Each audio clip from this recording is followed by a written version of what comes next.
महाकाल लोक की तर्ज पर दमोह के बांदकपुर में जागेश्वर लोक का निर्माण किया जाएगा। 100 करोड़ से बनने वाले कॉरिडोर का निर्माण 5 चरणों में होगा। मुख्यमंत्री डॉक्टर मोहन यादव ने शुक्रवार को बांदकपुर में कॉरिडोर का भूमि पूजन किया। इससे पहले जागेश्वर नाथ लोक के लिए लगाई गई प्रदर्शनी का अवलोकन किया। सीएम ने जागेश्वर नाथ लोक के प्लान को भी देखा है। मंच पर मंदिर को लेकर शॉर्ट फिल्म भी दिखाई गई। सीएम ने जागेश्वर नाथ धाम की महिमा पर आधारित पुस्तिका का विमोचन भी किया। सीएम ने कहा कि जागेश्वर में आकर ऐसा लग रहा है कि महाकाल में आ गए हैं। जागेश्वर और महाकाल मंदिर में कोई अंतर नहीं है। बहुत ही जल्दी जागेश्वर धाम बनकर तैयार हो जाएगा।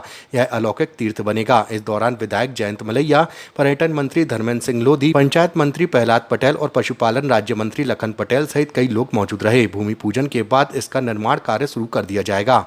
हम सबको अपनी उस पवित्र आत्मा से इस लौकिक दुनिया में अलौकिक होते हुए भी सांसारिक दृष्टि से संदेश देती है। भगवान महादेव की लीला, क्या अद्भुत लीला है उनकी। परिवार के अंदर आप भोले महादेव, सारे के सारे देव, लेकिन हमारे महादेव हैं।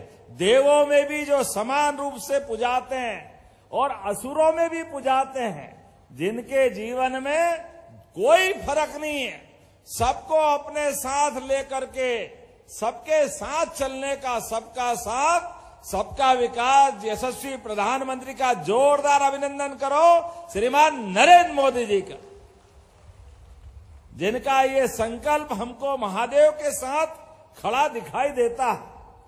यशस्वी प्रधानमंत्री के नेतृत्व में आज बदलते दौर में दुनिया भी अब भारत के पुरुषार्थ से, पराक्रम से, विकास से, योजनाओं से, सरकार के संचालन से दुनिया के विश्वमान्य नेता अगर कोई है तो यशस्वी प्रधानमंत्री श्रीमान नरेंद्र मोदी जी है। हमें इस बात का आनंद है, जिनके नेतृत्व में वो हमारा बनारस का बाबा विश्वनाथ का धाम क्या आनंद से जगमगाता है।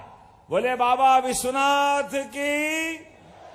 और उनका वो धाम छोड़ो, जहां जहां हमारे सनातन धर्म के सभी देवस्थान, और अब तो अयोध्या में क्या भगवान राम का मंदिर जगमगा रहा है। हमारी अपनी वो प्राचीन संस्कृति, अयोध्या, मथुरा, माया, काशी, कांची, अवंतिका, पुरी, द्वारावतिश्चैव सप्तैते मोक्षदायिका, ये 7 पवित्रतम नगरियां हैं जो हमको अपने जीवन के बाद सीधे मोक्ष से जोड़ती है। ऐसे प्रत्येक धाम को आनंद में और सरकार के साथ सनातन संस्कृति पे आनंद के साथ डूबने का मौका अगर कोई दे रहे हैं तो यशस्वी प्रधानमंत्री के शासनकाल में दे रहे हैं। पहले हमारा अपना बनारस का धाम, फिर अयोध्या के अंदर सुप्रीम कोर्ट के निर्णय के बाद भगवान श्री राम का फैसला जैसे ही आया, उनके नेतृत्व में देखो कितना अद्भुत संयोग है। पूरा देश, जैसे अयोध्या का फैसला आया, क्या हिंदू क्या मुसलमान, वो मुस्लिम बंधु जिनने वो मुकदमा लगाया था, जिनने 70 साल तक प्रकरण चलाया, लेकिन फैसला आया तो हमारे लिए यशस्वी प्रधानमंत्री के नेतृत्व में लोकतंत्र का गौरव अवसर आया कि हमारे सारे पूरे देश ने अभिनंदन करते हुए सरकार के साथ खड़े होने का संकल्प तब भी दिखाया और आज भी दिखा रहे। जोरदार अभिनंदन करो माननीय धर्मेंद्र जी ने जो बोला है। पाकिस्तान की घटना के बाद क्या कश्मीर के अंदर जो घटना घटी और सारे धर्मों के लोगों ने मिलकर के जो संकल्प लिया कि हमारे देश का दुश्मन वो हम सबका दुश्मन, सारे धर्मों के लोगों ने मिलकर के, सारे दलों ने मिलकर के जो वर्तमान में एकजुटता दिखाई है, सारा विश्व लोकतंत्र के इस खूबसूरती से आश्चर्यचकित भी है और आनंद से यशस्वी प्रधानमंत्री की सरकार की कीर्ति बढ़ा रहा है। लेकिन जब मैं आपसे बात करने आया हूं जागेश्वर धाम पर, तो अद्भुत लग रहा है, कितना बड़ा भव्य धाम बना है, क्या आनंद आएगा। मैंने धर्मेंद्र जी से कहा था पर्यटन विकास निगम से योजना भले ही बन जाए, लेकिन पर्यटन विकास निगम से हमारे क्षेत्र के लोगों को ये रोजगार भी मिलना चाहिए, उनकी जिंदगी बेहतर होना चाहिए। हमारे प्रत्येक धार्मिक पर्यटन के स्थान, धार्मिक तीर्थाटन के स्थान, जो श्रद्धा तो रहेगी, लेकिन हमारे गरीब आदमी के लिए फूल वाला, प्रसाद वाला, कोई और छोटा मोटा काम करने वाला, एक एक व्यक्ति के जीवन में ये बड़े केंद्र बन करके, मुझे इस बात की प्रसन्नता है, जागेश्वर धाम के उस प्रस्ताव में जिसका पूजन हुआ है, भूमि पूजन, बहुत जल्दी पूरा धाम बन करके आनंद के साथ ये अलौकिक तीर्थ बनेगा, अलौकिक तीर्थ। इसके लिए यहाँ के ट्रस्ट के लोगों को, जिला प्रशासन को, सारे जनप्रतिनिधियों को, ये भौतिक रूप से तो निर्माण होगा, लेकिन भौतिक रूप से, फिर आध्यात्मिक रूप से भी, शैक्षणिक रूप से भी, रोजगार मूलक भी, सारी व्यवस्थाओं की चिंता होना चाहिए। मुझे इस बात की प्रसन्नता है, हमारे हाथों से तो भूमि पूजन हुआ है, लेकिन जो धनराशि की जरूरत पड़ेगी, सरकार पूरी धनराशि देगी इस पूरे प्रकल्प के लिए। और कम पड़ेगा तो वो भी देने के लिए तैयार है, कोई तकलीफ आने वाली नहीं। हमारे जागेश्वर धाम का आनंद आना चाहिए। जब मैं भगवान शंकर के परिवार की तरफ देखता हूं, तो हमारे परिवार में भी छोटे का भी क्या महत्व होना चाहिए। भगवान महादेव कहते कि मेरे सीधे पूजा मत करो, पहले गणेश जी की पूजा करो, फिर कार्तिकेय की पूजा करो, फिर माता पार्वती की पूजा करो, उनके गणों की पूजा करो। जब आप सब दूर से पूजा कर लो, फिर महादेव को हाथ लगाओ। लेकिन उसके बाद भी महादेव कहते हैं और ठहरो, मेरे दर्शन करके तुमको पुण्य कम मिलेंगे, एक और देवता को याद करना, वो है भगवान विष्णु, जो हमको त्रेता में अलग रूप में भगवान राम के रूप में दिखाई देते और द्वापर में भगवान कृष्ण के रूप में दिखाई देते हैं। इसलिए वो कहते हैं पहले साक्षी गोपाल के भी दर्शन कर लो, जिनके घर गाय वो सब गोपाल। बोलो गोपाल कृष्ण भगवान की। इसलिए महाकाल के दर्शन करो, जागेश्वरी महादेव के दर्शन करो, तो एक मंत्र बोलना पड़ता है, शिवाय नमः विष्णुवे नमः, शिवाय नमः विष्णुवे नमः। ये जब तक दोनों का स्मरण नहीं करोगे, तब तक देवता का आशीर्वाद फलीभूत नहीं होता है। जब मैं आपसे बात कर रहा हूं, तो ऐसे हमारे अपने महादेव, जागेश्वर महादेव के अंदर आज मैं जब गया, सच में मैं पहली बार आया, लेकिन ये पक्का कर लिया, यहां बार बार आना पड़ेगा सदैव भगवान का आशीर्वाद लेने के लिए। जागेश्वर धाम में जैसे आया, ऐसा लग रहा महाकाल मंदिर में आ गया। जागेश्वर और महाकाल में कोई अंतर नहीं लगा। क्या अद्भुत आभा है भगवान की, क्या आध्यात्मिक एहसास होता है, हमारा रोम रोम रोमांचित हो जाता है। ऐसा लगता है इन व्यवस्थाओं में डूब करके, श्रद्धा और आस्था के इन केंद्रों से हमारी शक्ति बढ़ती, जनता के जन कल्याण का संकल्प पूरा होता है। जब जल संरक्षण अभियान की बात कर रहे हैं, तो जल संरक्षण अभियान के माध्यम से पूरे प्रदेश के अंदर अभियान चलाया हुआ है। इसलिए आज हमने यहाँ के जल कुंड पे भी यहाँ प्रणाम किया। वाकई अद्भुत स्थान बना है। मैं जब आपसे बात कर रहा हूं, तो मैं बुंदेलखंड को नहीं भूल सकता हूं। हमारी केन बेतवा नदी जोड़ो अभियान के माध्यम से बुंदेलखंड के किसानों की जिंदगी बेहतर करने के लिए, यहाँ रोजगार के अवसर उपलब्ध कराने के लिए, पीने के पानी के लिए उत्तर प्रदेश और मध्य प्रदेश की मिलकर ये पूरे बुंदेलखंड के अंदर हमारी केन बेतवा नदी के माध्यम से आने वाले समय में हमारे दमोह, पन्ना, छतरपुर, टीकमगढ़, सागर, पूरे बुंदेलखंड के अंदर आने वाले समय में पूरा बदलाव आएगा। हमारे बेरोजगार बच्चों के लिए हमारी सरकार ने रोजगार के कई संकल्प चालू किए।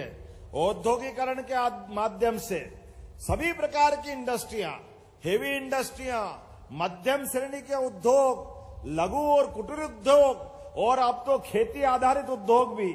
आप सबसे निवेदन कर रहा हूं, 26 मई नरसिंहपुर याद रखना, हमारे 3 दिन का कृषि मेला रोजगार परक उद्योगों को लाने के लिए भी, उन्नत खेती करने के लिए भी, सभी प्रकार के बीज, उन्नत उपकरण, नए प्रकार की व्यवस्था के आधार पर खेती बाड़ी से भी लोगों की आमदनी बढ़े। खेत में फसल अच्छी हो रही, लेकिन फसल के माध्यम से कारखाने तक प्रसंस्करण इकाई के माध्यम से और प्रसंस्करण इकाई के माध्यम से रोजगार तक, ये पूरा क्रम हमने बनाया है। इस साल को तो उद्योग और रोजगार का हमने वर्ष घोषित किया है। तो आप सब भी बुंदेलखंड के सारे भाई बहन हमारे नरसिंहपुर आकर के इस कृषि उद्योग समागम का भी आप हिस्सा बनेंगे। मैं आपको आमंत्रण दे रहा हूं, आइए हम सब मिलकर के मध्य प्रदेश के विकास के कारवां में सभी लोग सहभागी बनकर के, और मुझे मालूम है इस क्षेत्र में पशुपालन का भी बड़े पैमाने पे संकल्प लेकर के जो हमारी सरकार ने कदम बढ़ाए हैं। अरे अब हमारी गौ माता खेत खेत में किसानों के लिए परेशानी का कारण नहीं बनेगी। हमने तो पंचायत तक अच्छी गौशाला कोई चलाएगा तो 20 रुपया प्रति गौमाता को बढ़ा करके 40 रुपया प्रति गौमाता का उनके लिए इंतजाम कर दिया। बोले गौ माता की। जब हम गौ माता की जय करा रहे हैं तो दूध उत्पादन में भी हमारे लिए सभी प्रकार की गौशाला, और गौशाला से आगे बढ़कर घर के अंदर भी आप गौमाता पालेंगे, पशुपालन को बढ़ावा देंगे, दूध उत्पादन करना चाहते हैं तो हमने 2 तरह की योजना और बनाई है। एक योजना 25 गाय भैंस का यूनिट बना करके आप अगर अपनी आय की आमदनी बढ़ाना चाहते हैं तो हमारी सरकार के द्वारा 25% का अनुदान देंगे और अधिकतम एक व्यक्ति 8 यूनिट तक ले सकता है। हमारे तो देश और प्रदेश की पहचान सदियों से भगवान राम के काल से, भगवान कृष्ण के काल से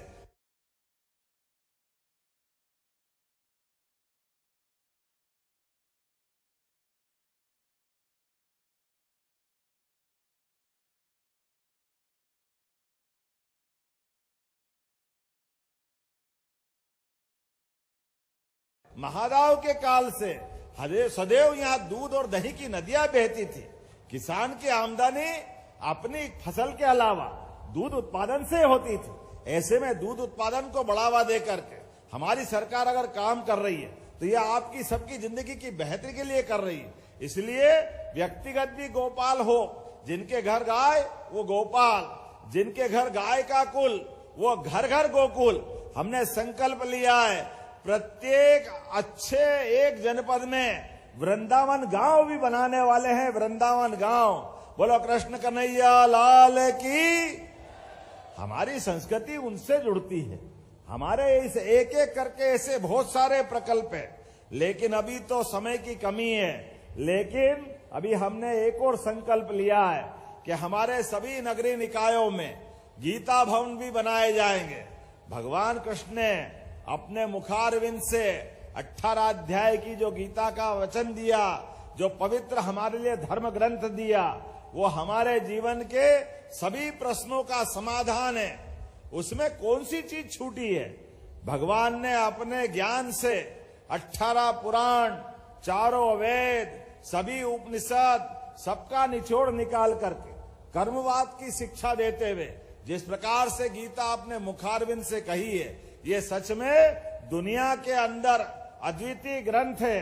गूगल में सबसे ज्यादा पढ़ा जाने वाला कोई ग्रंथ है वो पवित्र गीता है। मैं बधाई देना चाहता हूं आप सबको। हर नगरीय निकाय में जगह जगह गीता भवन बनाए जाएंगे।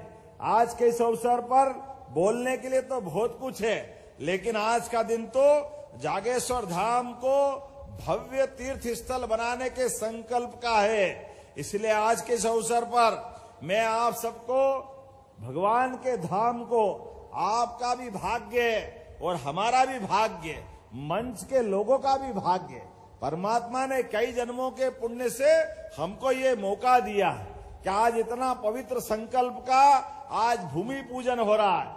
उम्मीद करेंगे बहुत जल्दी वो समय आएगा जब पूरा धाम जगमगाएगा, वो दुनिया यहाँ आएगी और आनंद में डूबेगी। भगवान शिव की महिमा, शैव संप्रदाय की वो लीला हमारे बीच इसी प्रकार से आनंद में हम सबको हिलोरे दिलाती रहे। आने वाले समय में आपसे फिर मिलना होगा। मेरी अपनी ओर से एक बार फिर आप सबका वंदन, अभिनंदन। मेरे साथ जोर से खड़े होकर के सब स्थान पर जयकारा लगाएं। जागेश्वर धाम के विकास के संकल्प को लेकर, पूरे बुंदेलखंड के विकास के संकल्प को लेकर, महिला, किसान, युवा, गरीब सबकी जिंदगी बेहतर बनाने के लिए हम इसी प्रकार से कृत संकल्पित हैं। तो बोलिए जागेश्वर भगवान की, भारत माता की।